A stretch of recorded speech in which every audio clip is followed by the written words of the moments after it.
Welcome back, freshmen. I hope everybody's doing okay, and welcome to English class with me again. Real quick, I hope everybody had a great weekend. But let me go ahead and quickly remind you of our etiquette for class today. Make sure that you're on time. Everybody did a great job. Thank you very much. Keep yourself muted for anything that happens in the house. We don't distract others. Eliminate your distractions with food and drink. Remember, try not to eat. Dressing appropriately, okay? So, I have started a new unit with you, personal narrative writing, and yesterday I had you complete a Padlet, a KWL. All right, so I'm going to open that up and kind of look at some of your responses, and then by the end of today, you guys are going to be able to go finish this with the L. Like, what did you learn? All right, so Catherine and Sue and Lara, you had great answers here, and I appreciate that. And Catherine, you nailed it here with having all of those components of it, the exposition, rising action, climax, and all of that. So good job. And Alex and John, I really hope that after today's lesson, I can help you see how to add in some of your favorite characters, Alex, or help you with your resolution, John, because I know that's kind of a tough part.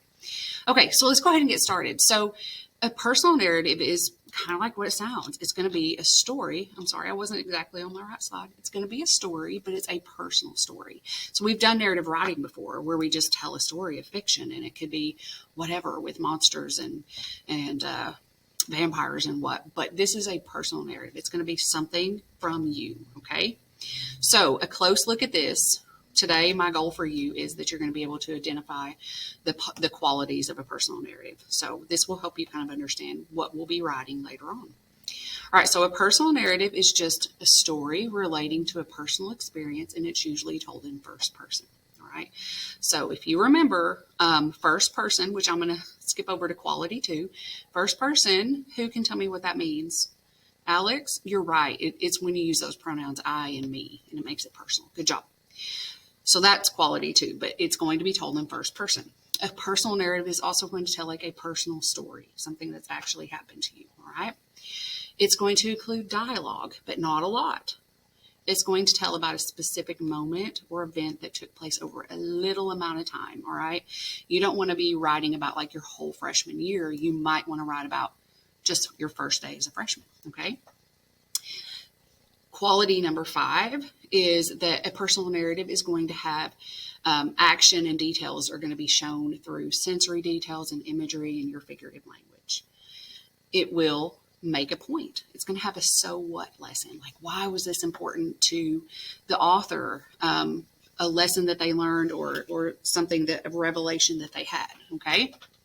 The 7th quality of a personal narrative is that it's going to follow that storytelling plot. Just like when we studied short stories earlier this year, we plotted out many stories like The Most Dangerous Game and The Lottery with the triangle plot map where you have your exposition and your rising actions, your climax and your falling actions and your resolution. So a personal narrative follows that same plot map, okay? So we should be pros at that at this point. And then the 8th quality is that it uses a logical order, meaning it could either be told in chronological order or a flashback. All right, who can tell me what chronological order is? Catherine? You're right. It's when it's told in the order of how they happen, the events of how they happened. What about a flashback? Who remembers what a flashback is? John? You're right. It's when there's like a memory that comes up and they're flashing back to what happened in the past. Excellent job. Okay, so before we start writing our own personal narrative, what we're going to do to help us practice this technique is we're going to analyze some songs. First, we're going to start with the song Last Kiss by Pearl Jam. And I'm going to show you guys the video to this. It's actually not a video, it's just the song with the lyrics. So you'll be able to follow along on the screen. All right, so I'm going to start it. You guys follow along with me. Here we go. I'm just going to get it going. All right.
Okay, so they don't sing anymore after that.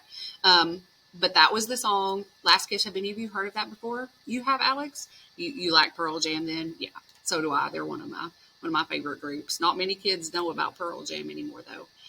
Okay, so we're going to take this song and we're going to, if you guys would, go ahead and open up the Google Doc that I sent out to you, and you're going to make a copy so that you can do your own work on it. But I'm going to model this with you today so that you know what to do when you are on your own doing this with your own song analysis, because ultimately that's what I'm going to have you do to make sure I know that you have understood these qualities of a personal narrative.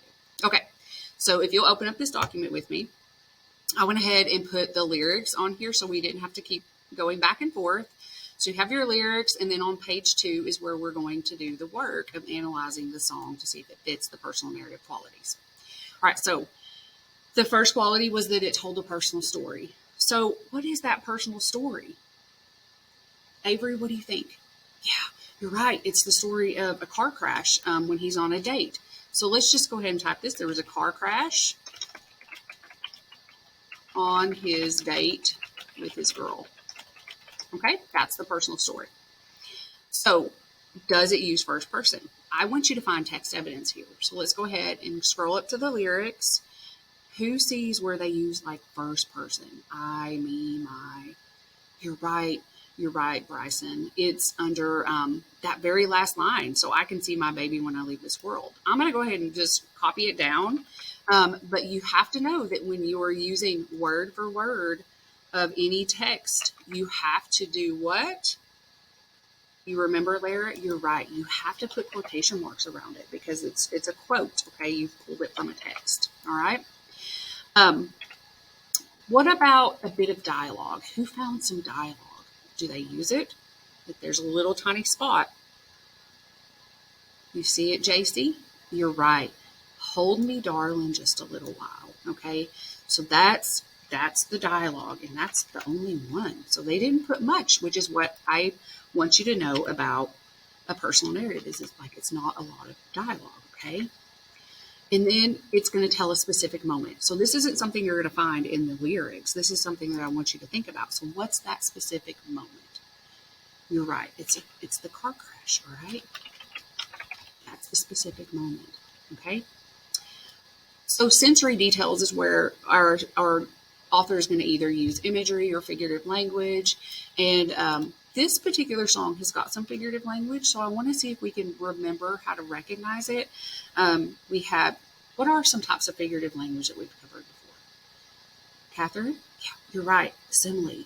That's when you use like or as to compare and contrast things that are not alike. Excuse me, that you compare things that are not alike, okay? What's a metaphor? You're right. That's when you have a direct comparison between two unlike things. Okay. Well, I'm going to give you a hint. There's no simile and there's no metaphor in this song, but there is some personification. Let's see if we can find it. Okay.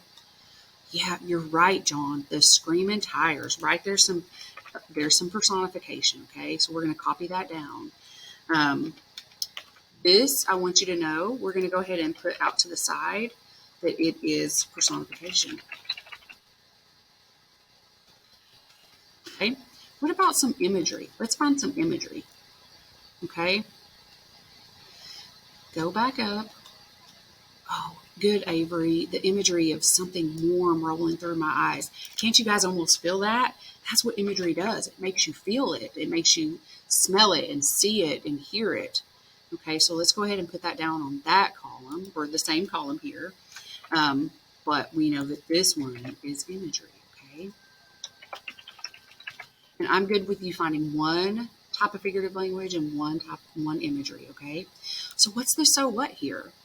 If you guys look through the lyrics and the chorus, you're going to find something that he repeats over and over. What do you think, Alex? You're right. It's when he says, I've got to be good. Why does he got to be good? Yeah, he wants to see his baby again.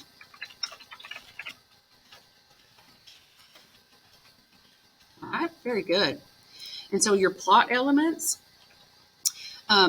what's your conflict? There's a car crash, right? Or a car stalled is the first conflict. All right. The car swerve to the right is your Building action. Very good, John. Your climax. Yeah, you're right. It's a car crash. Okay. Nice job, Lara. Is your climax. And what's that final resolution? It's kind of a sad one, guys. You're right, Bryson. The girl died, okay? And he gave her his last kiss, okay? Nice job. You guys were able to find those elements easily, so that's something you'll have to remember in your own paper, okay? Let's go ahead and put resolution here. All right? And then tell me, what kind of order do you think that is? Was it a flashback or was it chronological? JC, you're right. It's chronological. All right, so we're just going to type down chronological here.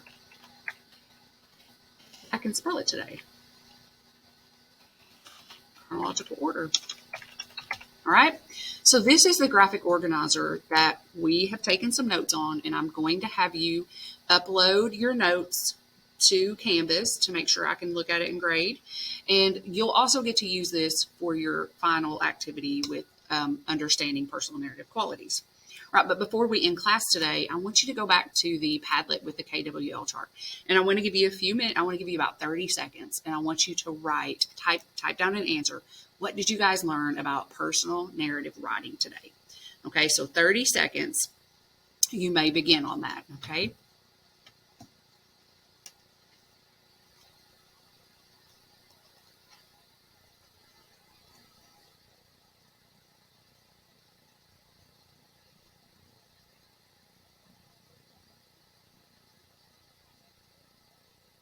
All right, you guys have about 10 seconds. I can already see some really good responses. I'm glad to know you picked up something from this.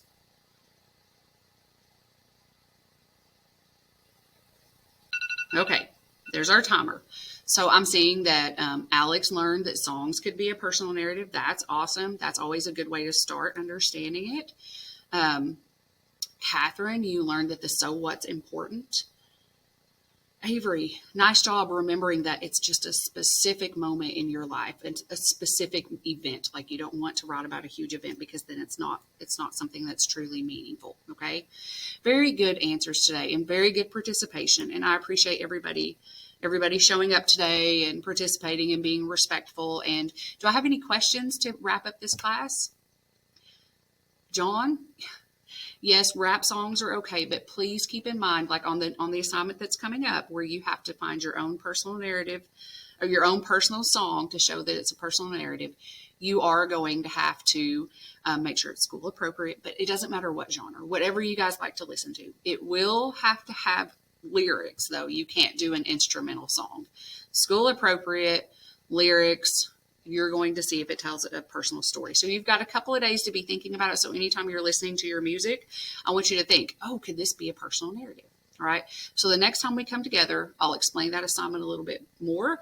But for the meantime, I want you to be thinking of a song. Okay. Any last questions? All right. You guys did a phenomenal job.